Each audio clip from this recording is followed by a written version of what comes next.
got Brandon on Bant Company again. So I guess I'm fine with that. Are we fine with Brandon on Bant Company? I'm fine with some Bant Company. Now, is it Bant Company or Brand Company? You know, because his name's Brandon Carpenter. Now, the top definition of Bool, according to Urban Dictionary, I don't know if I 100% agree with this. It is to chill out and get high. Okay. So probably the most interesting thing I've learned so far is that not only that Bool is a word, but also that that word is an anagram for bolo, as in bolo tie. You know? It is. A Texas bolo tie. I believe, I'm not really seeing much about this. Wow, look at these sleeves. But I believe it originates from a combination of the words blood, the gang, Oh, okay. and chill. I don't know how it came to Bool, but It sounds like the word cool was involved at some point, right? but like, I don't know, like if you like, you're not like, hey, wanna cool, you know? You're like, wanna chill, you know what I'm saying? I'm pretty uninterested in what you're describing. Just now, you just have the understanding of the Bool word as I throw that one around an awful lot. Quick thing while we're talking about the word uninterested. By the way, Traverse Death Shadow deck I'm a fan of. Sure, Excited to watch I agree this. with that. Folks, make sure that you do not use the word disinterested when you mean uninterested. Disinterested traditionally means unbiased. And if someone tells you that disinterested is a synonym for uninterested, what they really mean is it's become a synonym in the past however many years because people got lazy. But disinterested is like what you hope a judge is. You know, you hope they're unbiased, not that they're not interested in the case. Now, I'm going to say, based on my experience, traverse shadowing, basic lands are pretty much the worst fucking thing of all time. So the fact that Mitch has led on basic land has really got me suspect about this hand, or potentially. Is that his the only way land? He's playing. Oh, he has a Mistress Bobble. Well, yeah, doesn't he want to look at his hand? Didn't he want to play the Mistress first? Generally, yeah. You pretty much would always have more play, information You- on you just- what you're going to end up taking. or on what your opponent has up next, or anything. Yeah, and if especially if he has a fetch in hand, I feel like I saw a fetch, but I could be wrong. Mistress. It looks like he passed, which I definitely am not really a huge fan of. Mistress Bobble is Just kinda hanging on to that. a pretty serious skill attached to it. Takes a lot of A lot more than one would think. yeah for more a card that literally does nothing. There's more to it than you think. Like especially the counterplay that kind of comes up with. Oh wow, he's got paths as well. That's kind of interesting. Yeah, and I really. Not to get on my high horse here, but I really already am not really enjoying how Mitch has started this game off, because assuming he is shadowing, which I got to imagine he is, and now he's making Tarmogoyf, which is reasonable.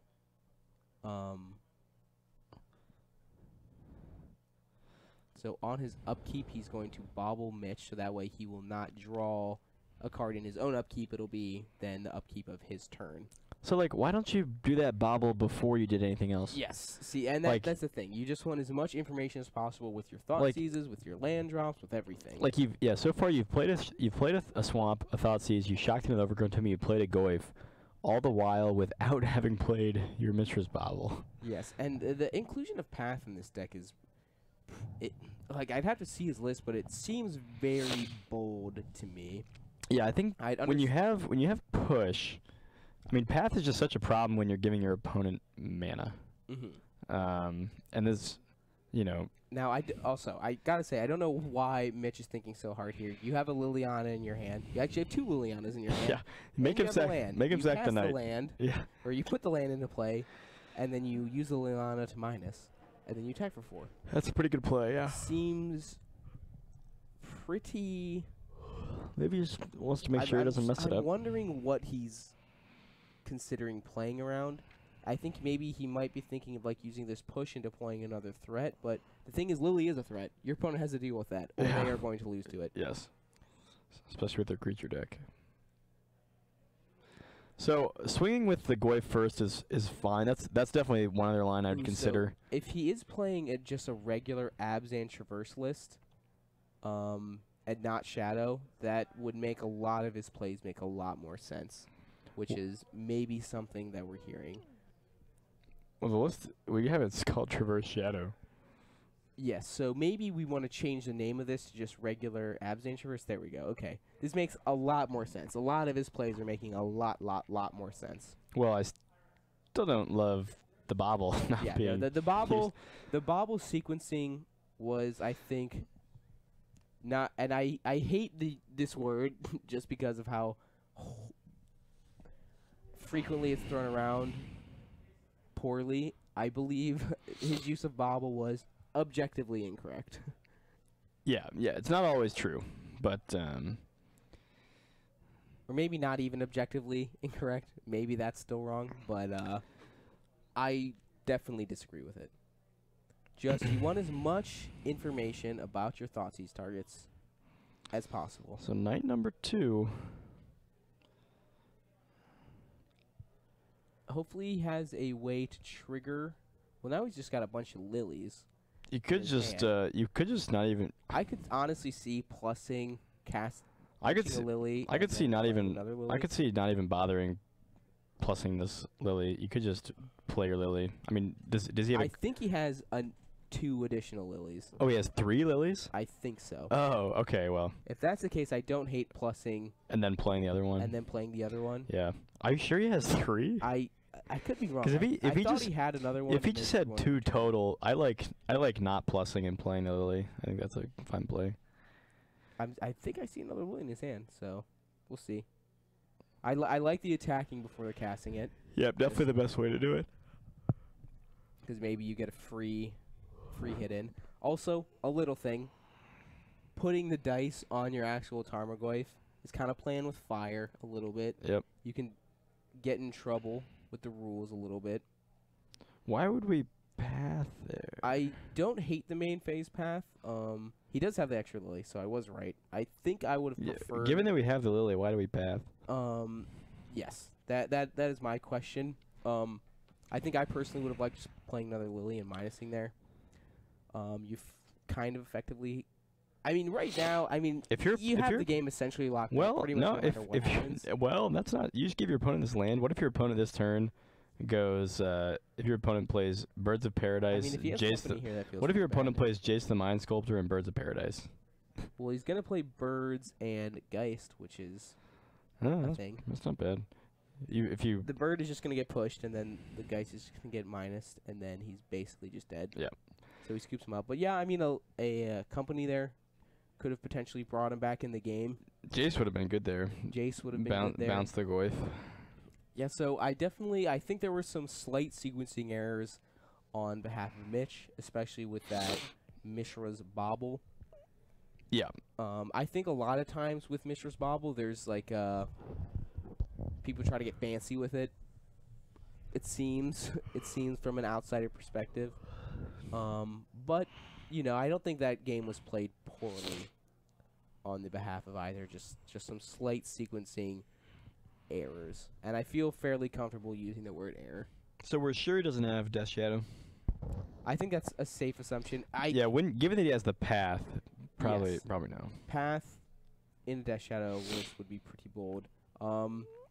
Scott, our computer operator, has pulled up Jadine Complarins, however you pronounce her last name. Yeah, I don't know. I don't know how you say her last name.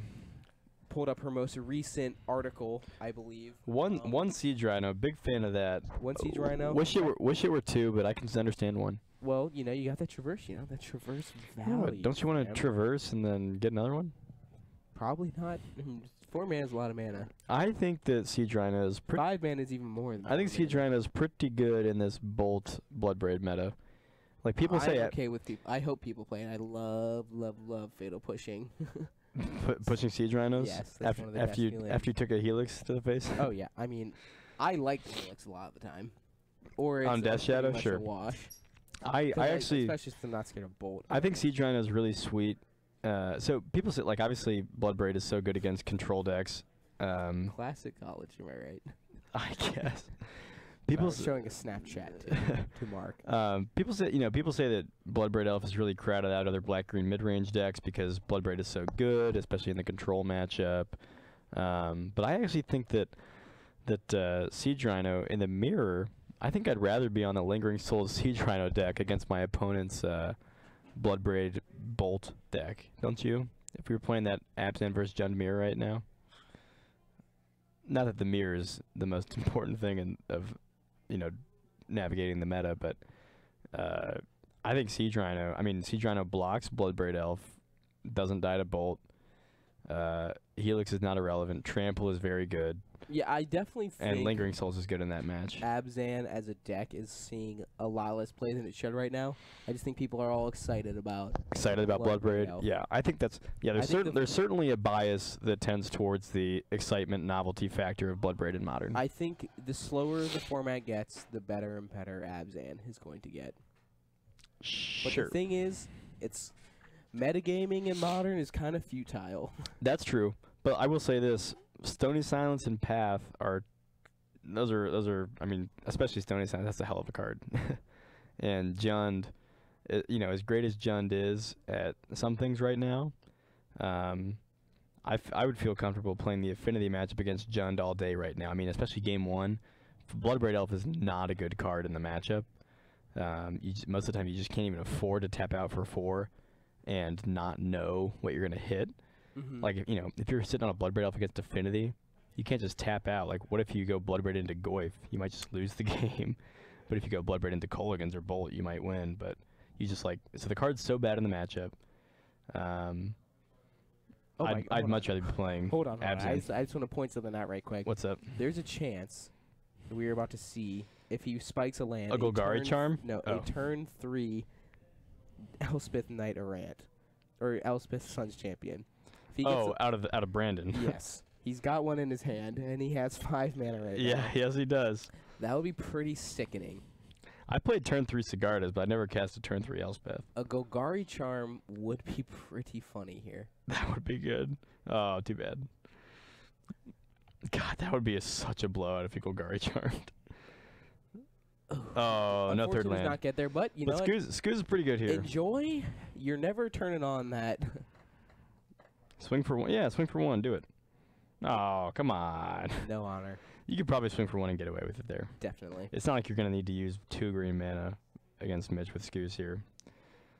I mean, you probably need to do. You probably will use 2, but not 3. Is Mitch stuck on 2 lands? He is stuck on 2 lands. Ooh. Okay. That's why we're not swinging with the birds. Maybe do you think we pretended to want to swing with the birds as like a fake out, being like, I don't have spell quack. Maybe I'll swing. I shouldn't swing. I'll hold up mana for Scooz. Right? Like, was that a fake out there? Was Brandon like Quite next? Possibly. Was Brandon Temple like? of Tilt. I think Brandon was like next leveling him there. So Bazooka Bog with Scooz, a little bit of a non-bow there. A little bit, but Brandon does have a Unified Will online. I'm curious if Mitch is going to walk face first into that. He's got a Damnation, which is looking rather enticing right now, but getting that countered by a Spellquill or something is going to be backbreaking. Interesting to see what he's going to go for here. And this just really shows the extent to which just to send a message, by the way. I'm into that. Yeah. This will show you the extent to which green-white creature decks, really without even great draws, can punish these black-green decks pretty hard. Oh, yeah. With some of their plays. Definitely. I mean, and like, Spellquill, while it doesn't seem like it's a great card against these black-green decks, if you draw like 2 or 3, well, the thing is, like gross. It used to be that Jund was just full of removal, but Jund right now is not full of removal. Well, Jund right now is playing a lot more bolts, which is, I think, bodes poorly for our Spellquiller friend. Well, but they're playing like 5 Lilianas and 4 Bloodbraids, and those do not effectively remove Spellqueller. No, that is correct. That's definitely correct. I mean, the deck is and Fatal Push is not a surefire way to kill Spellqueller. I mean, they're cutting. I mean, I don't know. Jund just. It used to be that Jund. I mean, well, not used to be, but there have been times when Jund is just full of removal, but that's not true right now. Or at least certain types of removal. So I actually think Spell Queller is just fine. Especially if you protect it with a Hindering Light, you know? Spell Queller, eat your spell, Hindering Light. I'm up 2 cards on you, and I'm beating you down with the 2/3. And now this game, I think it's just kind of been working him a little bit. And here we go. Oh, Here's baby. the Elspeth. Is this, what is this, turn 4, turn 5? Must be turn 5, it's because like he turn missed a 5 land now, wrap, which yeah. is kind of a bummer. Kind of a bummer, yeah. We had the Yeah. turn 3 Elspeth, didn't play it till turn 5. Which would have been pretty sickening. You know, I'm a little bit disappointed at how the I'm stumbling over my words here a little bit. How many more times can I say "the" in rapid succession? Please, try. Keep going. We have a lively live stream right now. We do? 192 people. Wow. Nobody's talking in the chat. Come on, guys. I'm telling you, man. Or girls. I'm telling you, they're Russian bots and trolls, and they are impinging on our elections. Not to be overtly political or anything, but Huh? here we are. So, how's this Damnation looking right about now? Did that get cast yet? Did not. I'm thinking that if we get Damnation, we're still fine because we have an Elspeth. we do have an Elspeth. So now Mitch Is sort of has pressured to mine. find a Maelstrom Pulse. And if he doesn't have one in the 75 or in the 60 right now, he might just lose this one. There's almost no way for Jund to beat a resolved Elspeth without a Maelstrom Pulse, without a board. So we're getting some interaction finally. We just don't like you. Fair. All right, that's fair. I believe that. And somebody asked a question. Here's a question for you, commentators. Should Mardu Pyromancer be running Leyline of the Void or Surgical Extraction? I think Leyline of the Void is a pretty bad card, generally I speaking. agree with that. I don't like having to devote 3 to 4 sideboard slots to it. Well, I don't think you necessarily have to. My big issue What, with... you're talking about playing 1 or 2? Yeah, I'm a big proponent of that, as a matter of fact. Huh. But that's more so with the white Leyline. My big problem with the black Leyline is it doesn't do anything if you actually cast it. It kind of does. It does a little thing, If it yeah. exiled when it entered, I would be down to play that card, but So it doesn't. the only, other than my general dislike for Leyline, what I do like is I like how Surgical makes tokens with Pyro. And Surgical also just works with the deck as a whole. Like, you need instants and Yeah, sorceries. you need instance and source. Turn on Yeah, your the deck, Bedlam Revelers, right? yada, Not yada, to give him yada. prowess, to make him cost less. and- However, the caveat is people that play the card Surgical Extraction bring the card Surgical Extraction in way too often. Yep, overboarded pretty seriously. You basically only bring it in if it's like kind of like a win in and of itself, because that inherent card disadvantage is something that I don't think a lot of people really realize when they're casting it. Yeah, Like, and it's, okay, one, cool, it's mitigated by if you snap. If you're able to snap surgical, you can mitigate a lot of the card disadvantage. But if you're not doing that, yeah, and you're not that's hitting a definitely like. quite nice. I mean, 2 mana to be able to Surgical twice, that's sick. Yes, That's yes, sick. yeah, very sick. Especially when you can like look at their hand Mhm. with the first one and then just take a card Yeah. with us. It's very good. But it should really only be brought in for low threat decks like Dredge, Mhm. where if you take out Amalgam, they don't have much left. Yeah. Or Grishorbrand. yeah, or when you need to hit their Like Goryo's Vengeance explicit target. graveyard decks. Yep, yep. Like, outside of those 2 decks, I'm really kind of having trouble. Like, maybe some combo decks. The Tron plan where you do what we saw Zach Harris do, not super great to bring it in there. I mean, it's I think it's fine. justifiable. It's probably better than some of the other cards you have. Yeah, Like, your pushes are not doing anything. right. If you got stuff to take out, it's fine. It's just not excellent. And I guess you could bring it in. Could you bring it in against our good friend Scrap Trawler KCI? Definitely. That If definitely you does hit, not do well. if you hit, for one, if you hit the KCI, you just win. well, so hitting the case, yeah. So if you hit one of the engines like KCI, or if you're able to, like, let's say, Hit Scrap Trawler is also very, very yeah, good. if you take out the Scrap Trawler, I don't think they can do much to win anymore. If you take out the Mirror, Mirror Retriever. Mirror Retriever, They definitely can still win. they can still win. If you take out Mox Opal or one of the eggs, they can still win. So it's kind of a situation like you've got to be able to put a KCI in the yard. So if Or you're a not trawler. or a trawler, which putting trawler in the yard is easy. Putting KCI in the yard is not necessarily. It's a 4-drop. So that's kind of. And But you know, you're playing I Mario Pyromancer. I in think this that case, I and think you've that got deck. Thoughtseizes I guess and it stuff. depends. It depends on if you're playing like Open the Vaults or something. That deck can definitely go off without Scrap Trawler. It can't go off without KCI. I think in all its current iterations, it cannot go off really without Scrap Trawler. Based on like the Matt Nath list. Which, do you know what the big innovation for that deck was? One of the craziest things. It is just a more deep understanding of the stack. Well, there's the stack with Pirate Spell Bomb. Well, no. Okay, so with an egg in play, Yeah. and you have a Scrap Trawler and a Mirror Retriever and a KCI. Yeah, I've had this. When you pay I've had the this. cost, I've had this done to me twice in the past 2 weeks. it's Maybe like, I didn't fully makes understand. almost no sense, but it works. And this was like a big reason for why like Matt Nass got so high on the deck is in that situation you go to pay the cost, the 1 to activate like the egg, effectively. You can sack both things, the Scrap Trawler and the Mirror Retriever simultaneously, which normally you cannot do, but you sack them simultaneously, and they both go to the graveyard at the same time because they're both going to pay this cost, and they both see each other in the graveyard and can bring each other back. Oh, Isn't that crazy? that's next level. I don't think Yeah. the 2 players I played against did that. No, it's like, but it's very important now. Yeah. Which is like a really like crazy kind of thing, in which like because that deck just requires such like an incredibly high understanding of the rules of the there's game. a guy here playing Ash. You know Ash here. He was playing the other day, and he said he hadn't. It was the first time he took it to a tournament. He took it to like Thursday Night Modern.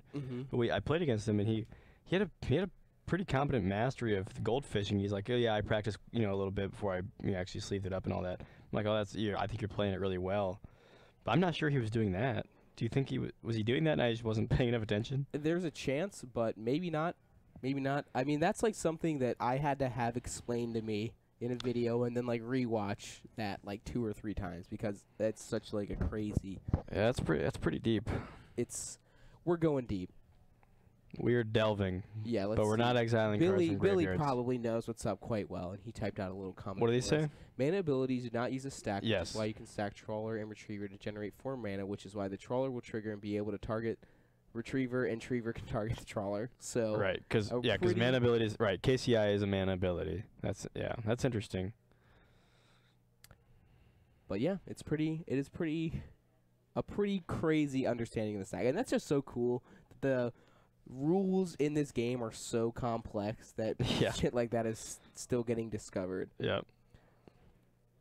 Yeah, because those cards have all been available. I mean, Scrap Trawler's been around since for a year, more than a year now. Yeah, I mean, and the deck did kind of come out when, like, I remember reading. Yeah, Complex I article remember a on little it bit too. Yeah. and being like, oh well, that's kind of cool. That'll probably never be a deck. But then like, there's like Shaheen Sarani that's been essentially playing it for like the past like year and a half. I'm pretty sure he played it at the Modern Pro Tour, as a matter of fact.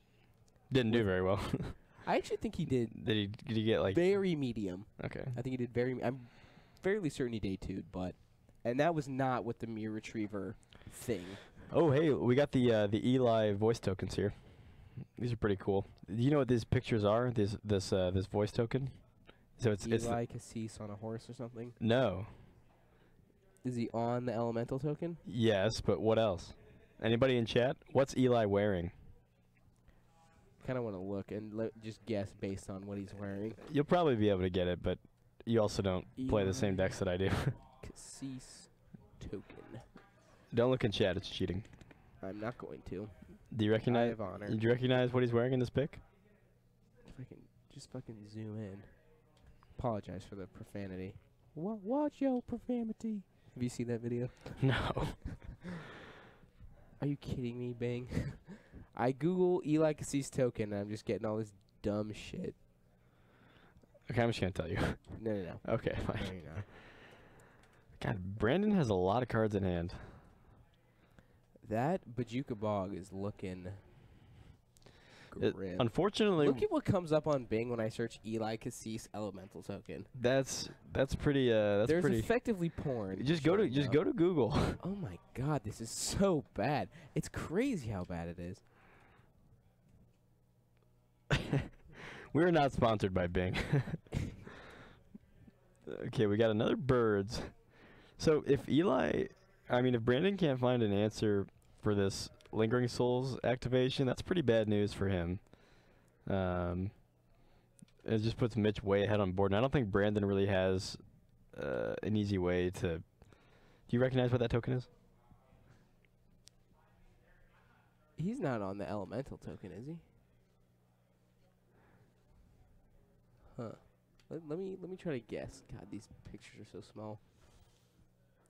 Is it magic related? Yes. So he's wearing the garb of some magic thing. Is it a card, I presume? Yes, it's my favorite card. It's your favorite card. Is it like a weird commander card? No. Is it a modern playable card? Yes. By more definitions than just your own? Yes. Many people play this card. It's also legacy playable. Is it Leovold's garb? No. It is modern playable, legacy. It was played in standard in its day, and it might even be played in No, it's not played in vintage. It is my favorite card, Victor. Your favorite card? Yes. Your favorite card. Folks, please someone... Is it noble? No, someone help him out. This is embarrassing. Shut up. Your favorite card? What in the world? I'm trying to think of like humans in that deck that you play. Is it Huntsmaster's garb? Okay, so what 1-drops are there? There's like birds and noble. It's not noble. 2-drops. I can't imagine it's what voice is actually wearing. I can't deal with... Is it Knight of the Reliquary? Yes, it's Knight of the Reliquary. Oh, okay. Look at it. That's the hood. Those are the pauldrons. Let me look. The pauldrons? What's a pauldron? Pauldrons. Is that the shoulder garbs? Well, Those it's... little circle boys? Yeah. Knight. So, for those of you watching this match, Brandon has fallen pretty far behind. He has a bunch of cards in hand, but they're all really awkward right now. He's got double cord, double unified will, but he's not about to unified will this Inquisition. And then he has an Elspeth he can't cast. Is that actually the third cord there? Yeah, he's got 3 cords. Tell me about your thoughts on the card Unified Will in this matchup, because I was pretty suspect. Not a big fan against bringing in the counter magic against the hand disruption deck. You also don't know if your opponent's going to leave in the hand disruption. That's kind of a judgment call from the black-green player's standpoint. You have to judge if you think they're going to leave it in. But he saw it in Game 2, so you assume he's got it in Game 3. I don't love the Unified Will at all. Not only are you not guaranteed to have more creatures than a Lingering Souls deck, especially when he's packing more removal than you are, but blue cards just tend not to be great against black. Like, 2-mana counter spells are not good against 1-mana hand disruption, just generally speaking. Now, one kind of cool thing, I'm trying to look up the name of this particular artist. I know their first name is, or their last name is Butterfield. Deborah Butterfield? Deborah Butterfield. It looks like a Deborah Butterfield sculpture. Okay. Her kind of thing is she makes these like horse sculptures out of found material. They're actually pretty amazing. I was not sold until the found sculptures out of horse material horse material. Just like a lot of the horse sculptures out of found material. So she finds. Oh, these are cool. Yeah, she finds these sticks and stuff and then molds them. And a lot of times, like, makes them in, like, bronze or something. I'm impressed. Do you know the magic artist that did the card Endless Horizons? No. I can't remember his name, but he's, like, an artist. He has, like, galleries and showings, and he's got some very, some very cool, high-level stuff. Endless Horizons is one of my favorite cards that he does. What's the guy's name? See if this font is big enough. It's 223 by 3. Joshua Hagler. That's right. Yep. Yeah, check his stuff out. He's got some very cool. He does like full room museum style exhibits, like some 3D visual stuff. Very cool. Yeah, I'm actually for like a class. It's like an arts entrepreneurship class, and one project we had to like kind of come up with like a project and like you're supposed to be able to do it and do it, but I don't think I'm gonna actually do it. But like my idea, which I'd like create like a whole business model for and all this shit, was a gallery exhibition. Not even necessarily a gallery exhibition, just an exhibition in general, exploring the intersection of fantasy and contemporary art. And by doing so, and you were like, Magic the Gathering. yeah, like, I like Magic the Gathering. This is easy. So I was like, made like a whole business plan oriented around making an exhibition of Magic the Gathering cards. That would be and cool. like the art. And I mean, the development over like the years frankly, of the Magic. style and I would stuff. say in the long term, Magic probably has like a pretty serious, historical role in, in the. Ooh, well, hold on. Brandon may snake this game. There's a chance. Ooh, unfortunately, the walking ballista is in there. But if he feels like an So did he? noble This has been so. witness? Brandon, for those of you who haven't been paying a ton of attention, Brandon's like myself. well, Brandon's been he's been sleeping on 3 cords, 2 unified wills, and an Elspeth. And also, Probably I the just most wanna point out- worthless cards a Bant company player can hold on to in combination for so long with 5 mana and 1 creature. But he's finally gotten to use these 2 cords. I would like to point out also, and I'd like to get your take on this. When I played Pod back in the day, Yeah. you boarded out your cords in these matchups just because it's so hard to like actually get value off of it. Wait, so what happens here? Yeah, no, he had the infinite mana and he made the ballista. He But- pumped the ballista. He put out ballista with Okay, company. wait, but does it die on enter, or do you have an opportunity to pay to put counters on it? Is that how it works? I don't think that's actually how it works. I don't think you have an opportunity to do that. Somebody in the chat. I think they're talking about it right now.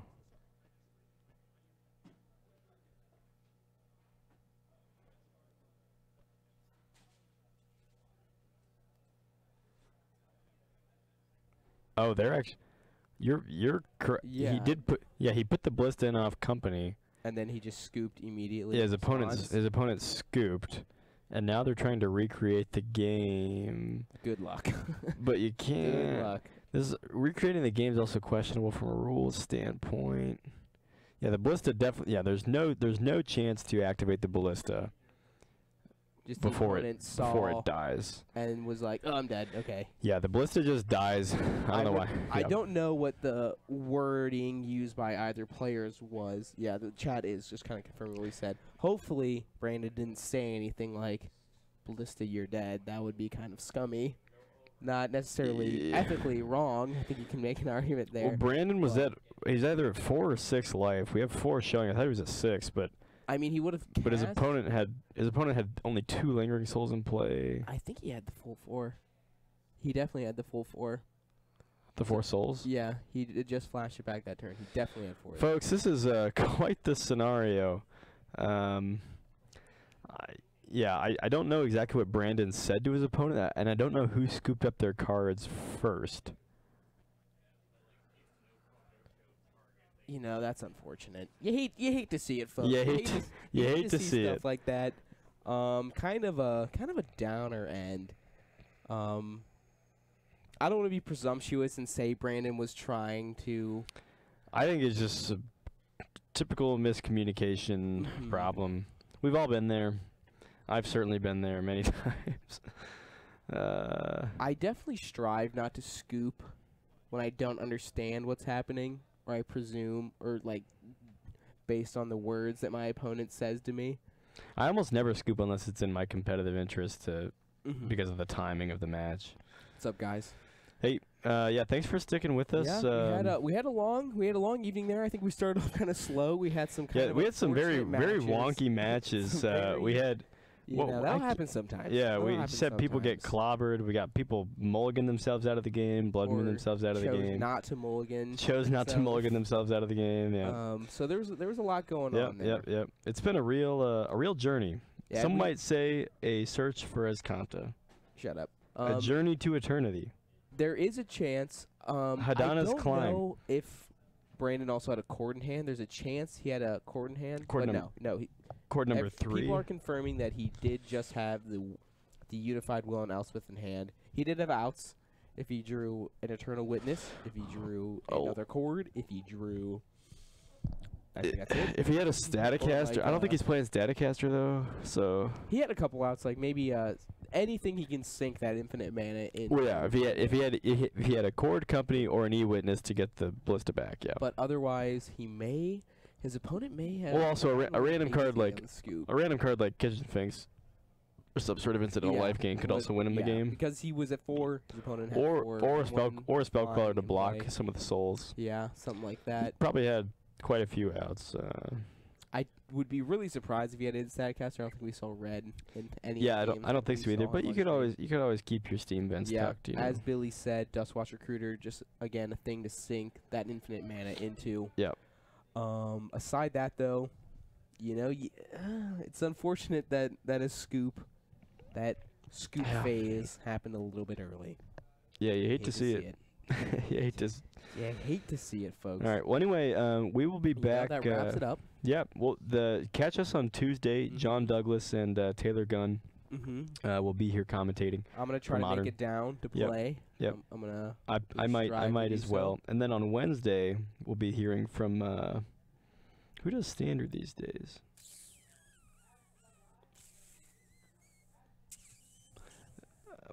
Well, on Thursday you'll be hearing from Adam Olds and Robert Meadows. Robert Meadows. He can explain himself a little bit better. I know the chat was a little upset with his behavior. Yeah. Well, anyway, folks, thanks for hanging with us, and have a good rest of your weekend. Hope you enjoy baseball opening weekend, and enjoy the holiday. Before we roll out, Sure. I'm gonna be a professional. Okay. This was presented to you by Top Deck Productions. Feel free to follow us on YouTube. Oh, sure. All these matches will be posted on YouTube, where you can feel free to watch them at your own leisure, skip around. Leisure, by the way, is another word for leisure, for those of you wondering. We also have an Instagram. We also have a Facebook. We also have a Twitter, which you can get live updates on when we are going on stream. Patreon is also a thing if you want to support us. That would be rad. That would be mad rad. But for now, I'm kind of tired. I'm going to try to buy some cards and make it out to Cane's before they close at midnight. But in the meantime, guys, enjoy your week.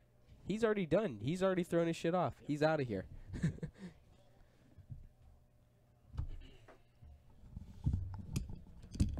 I think the first 3 rounds were pretty bad, but it